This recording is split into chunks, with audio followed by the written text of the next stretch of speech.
So, this is the latest piece of the current working project. This is a piece of really tough piece of steel. It's got roughly 8-inch overall diameter and a bore roughly 5.7 inch. I've already turned the outside off and faced one side. I'm going to flip it in the chuck, and then I'm going to hold on the OD, and I'm going to turn the ID out to 6 1/4, and I'm going to face the other end, giving me hopefully a perfect ring, which I'll then bisect and make myself fixed steady, as this item here is currently the only fixed steady I've got, and as you can see, that's got a maximum capacity of 3 inches. Now, I usually need one of these when I'm pushing the machine way beyond its capabilities anyway, so usually that means I'm doing something enormous. So I shall turn that round, get it clocked up in the chuck, and then start boring. Just quick.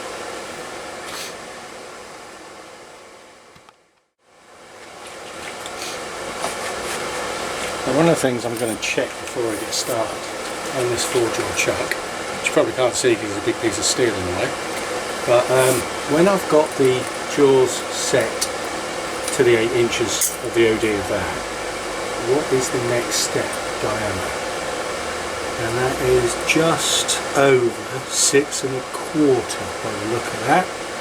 Now I'm going to actually turn that out to 6 1/4, so that would tell me that I should 6 and 1, 2, 3 and a bit tenths.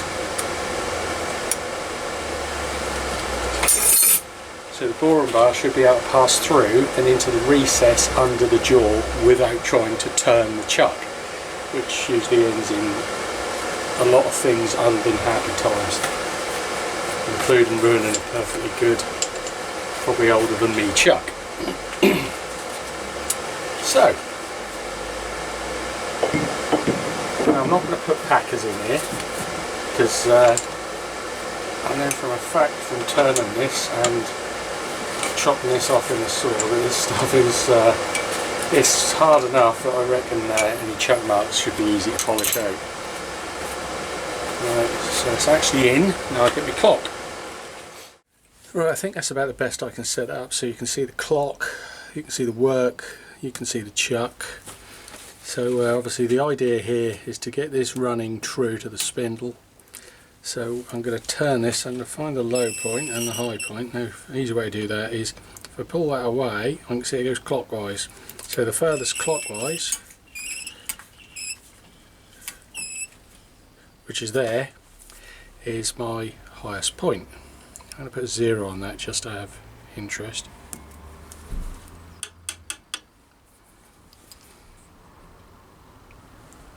I can actually fine adjust with that. So, and there's another thing. Now it does change depending on the direction you're turning. So I'm always going to try and do it the same way. So there's my high point, which will be at 0 when I'm ready. So there's my 0. So from there, 20 thou down. So really I'll just put that in there, just guessing, to 20 thou. Now this is the highest point, so this has got to go that way. So this one's going to do up, but I ain't going to do it up 20 thou. So what I'm going to do is run it round, just quickly nip that, make sure it's got it so it doesn't disaster. And then I'm going to loosen that off just a touch. Slowly then round. And I'm not going to take that all the way down to the 20, obviously I'm going to take that to the 10 if I can, which I can. So now I've got low, low, low, oh. It's hard to tell there, but So within a thou or two, just give them all a little nip, just to make sure they're all in contact.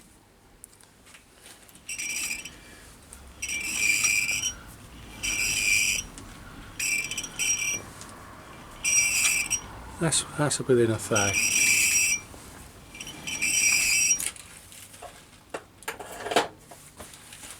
Result. It's probably the fastest I've ever clocked up something in a four jaw. So I will give it a little tap against the jaws.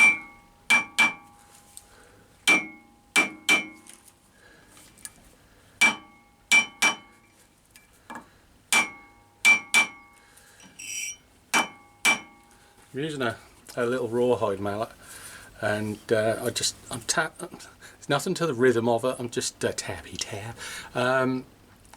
I'm just trying to do it in such a way, and I'm touching it as well so I can feel what's happening, because sometimes if you hit it with something that's got too much go in it, you start bouncing it off the jaws. It sort of goes bang and bounces back out.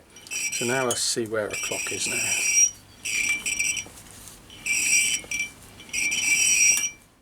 So the main tools I'm going to be using is something to face it with, which is probably going to be this little baby here, and this one, which is my nice boring bar. Now, I can't remember where I picked this up. It's probably eBay or another auction site. But takes a my favourite tips, these diamond tips. Right, compressor's done its work. Little tip I picked up. Turn the bloody thing off again so it doesn't give you a heart attack while you're doing something a little bit more intricate. 1/8 of an inch between the back of here and the front of there, which is the extent of the travel. It's pretty much maxed. Again, counterintuitively, undo it to do it up.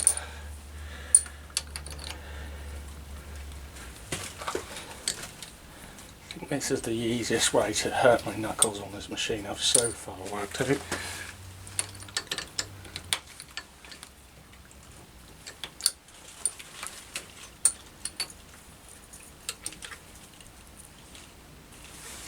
Okay.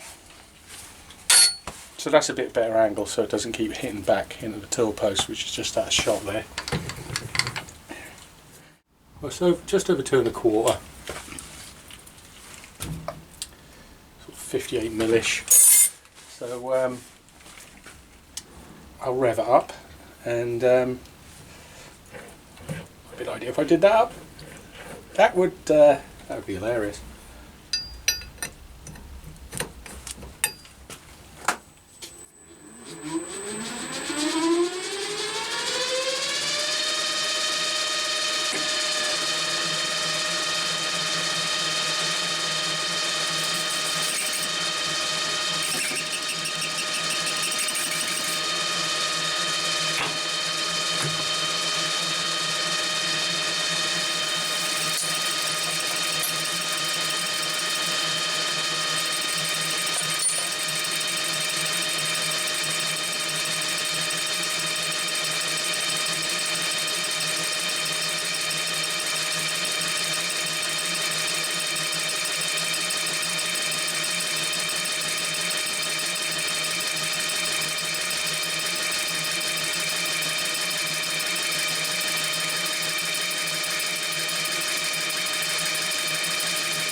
one tiny little artifact of its previous life on there, but I'm going to put a reasonable chamfer on the side and that'll basically get rid of that.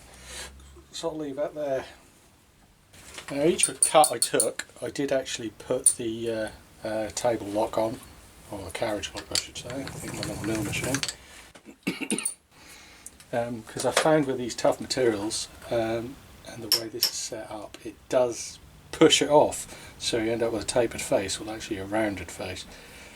I suppose as you're taking your main cut, you plunge in and most tool pressure is pushing it away, but as it pushes it away the tool pressure reduces and it reaches a sweet spot where it's quite happy to turn it. So it slowly meanders across the face, which is all very well, but it doesn't make for flat things.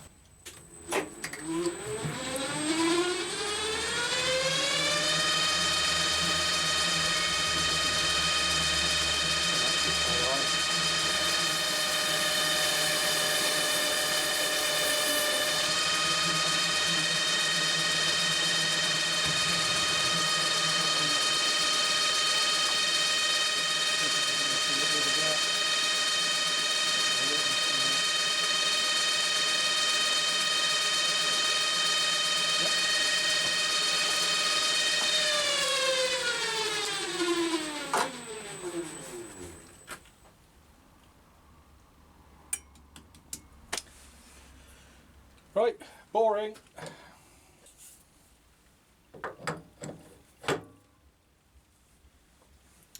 Now this boring tool doesn't actually have a centre height adjustment like the standard tool does.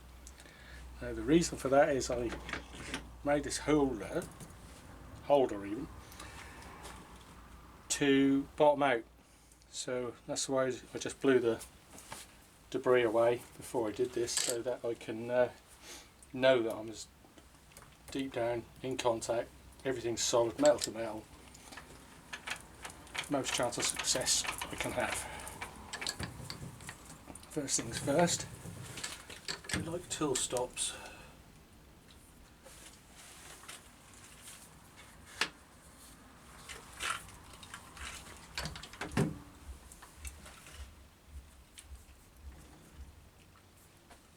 So that is definitely in thin air.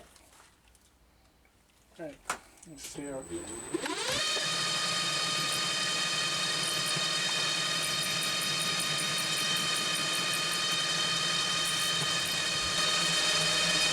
Half mil cut.